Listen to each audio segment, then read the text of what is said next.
Example 5 has given us three complex numbers, and then the question says that we need to write in polar form the following. A, we need to write in polar form z1 minus z2. So let us first find the value of z1 minus z2, and then we change it to the polar form. This gives us here, what is z1? z1 is 3i plus 1 minus, open bracket, because z2 has two terms which are -2 plus 4i. Then you open the bracket, we shall have 3i plus 1 plus 2 minus 4i.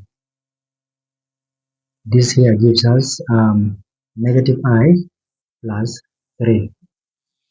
Now this is the combined complex value of z1 minus z2. Now for us to change it from the Cartesian form to the polar form, we need to find the magnitude and the arguments. So the magnitude r becomes the square root of x. X is the real part of the complex number 3, square it, plus y is the coefficient of I, which is -1, we square it. This gives us here square root of 10 units. It is fine to leave your answer in short form, or you can write it in decimal point.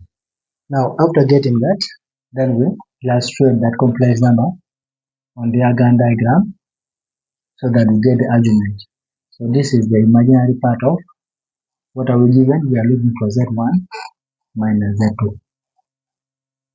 This is the real axis actually of z1 minus z2. We can just write real axis, imaginary axis, which is the general naming. This one is customized. Both are okay. Now from there we need to mark. We have -1 on the imaginary axis, which falls around here, -1. That means +1 is there. On the real axis we have +3, which is further a little in that manner, -3. Then we need to draw the complex number. The real part is positive and the imaginary part is negative. So +3 and -1 are going to intersect somewhere down there. Yeah.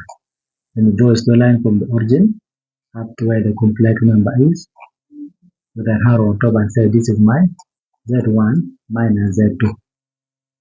After that, we need to find the argument, which is the angle that the complex number makes with the positive real axis. And we have been taking our measurements anti-clockwise so that we get positive angles. So we know that this is 90, this is standard 90, this is standard 90. This small angle now is what we don't know, this section, which I can call maybe beta. Use anything you want. Now, find this small angle. You know that from here up to there is 3. That means from here to here is also 3, the same distances. From origin up to here is -1 because of the downwards displacement, but the number of units is displaced downward by 1 unit. Now from there, you can go on and extract the triangle to guide you so that you can get the right angle. And I'm going to use the triangle from the drawing. That means I'm going to say that tan of my beta becomes the opposite 3 out of adjacent 1.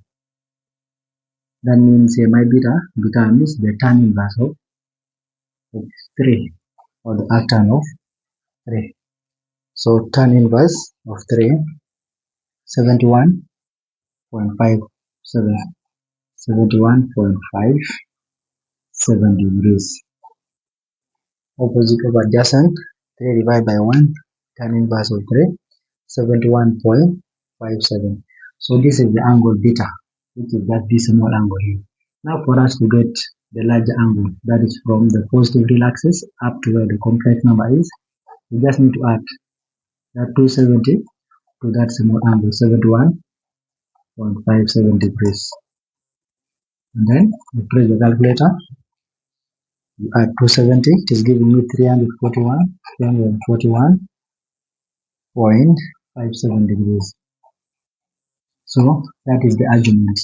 Since we have the argument and the magnitude, you can therefore say from, you know that z is given by r into cosine. You must keep this in your mind. This is what we need actually only. Then you substitute. What is z now? Z now becomes z1 minus z2. Now becomes, what is our r? Root of 10. Yeah, root of 10 into cosine of our angle 341.57 degrees plus I sine of 341.57 degrees in that format. So this is the modulus argument form of z1 minus z2. Or you can use the second alternative that says z is given by r, comma, theta. Therefore, z1 minus z2 becomes r. R is root 10, comma, times, no, comma, the angle is 341.57 degrees. So that is the answer to part A. Let us go to part B. And now going to part B. Part B says that we need to find in polar form the value of Z3 plus Z2. What do we need to do? Let us add the two complex numbers. What is Z3? Z3 is negative 2i plus, what is Z2? Z2 is negative 2 plus 4i. If you add in, you will need the two or more terms here. You necessarily do not have to put the brackets. So now from here we collect the like terms. Negative 2i plus 4i, that is 2i. Then minus 2. So this is the combined complex representation of Z3 plus Z2. Now to write it in the polar form, because this is the Cartesian form, we need to find R, for which R is the magnitude of the joint complex number. X is negative 2 squared plus y is 2 squared. This gives us here the square root of 8 units, which you can leave in that format to save your space. And this is the most correct answer. Just to be sure, 2 squared plus 2 squared, yes, is 8 units. Now, let us get the argument so that we can find the polar form. So we need to represent this complex number on the Gann diagram. This is the imaginary part of Z3 plus Z2, or you can simply write imaginary axis of Z3 plus Z2. Then we have here 2 and negative 2, which are equal in magnitude. That is the origin, so I can just put here 2, put there negative 2. I put here 2, I put here negative 2.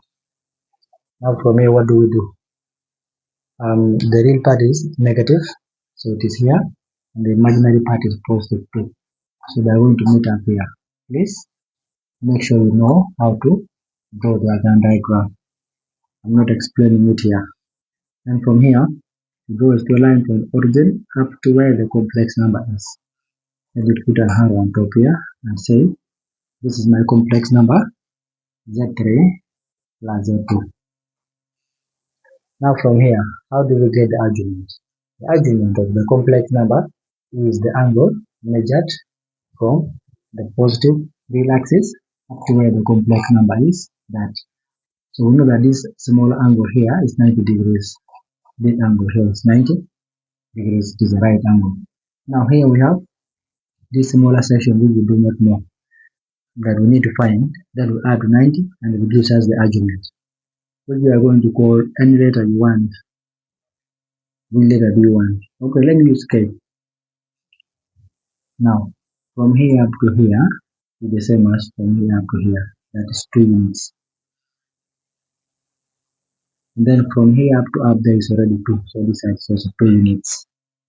You can apply sine, cosine, or tan, because we already have R, for which R is the magnitude of the complex number, which is the hypotenuse, so it can fit in sine and cosine.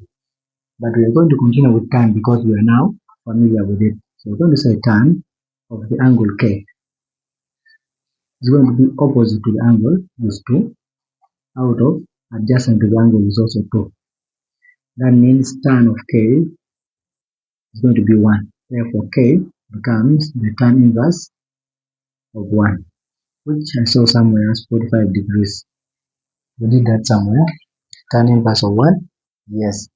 So this small angle here is 45 degrees. Therefore now, our argument theta becomes 90 degrees plus that 45 degrees. This gives us a 135 degrees as the argument. Since we have the magnitude and the argument, then we can also therefore from z is given by r into cosine of theta plus I sine of theta.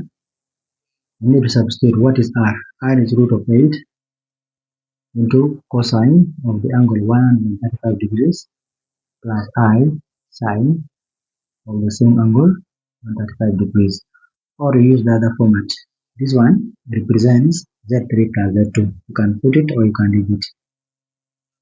Or you can use the other format that r, that actually z is r comma theta. Our z now stands for two complex numbers z3 plus z2, giving us root of 8 and the angle is 135 degrees. So this is the solution to part B. Let us go to part C.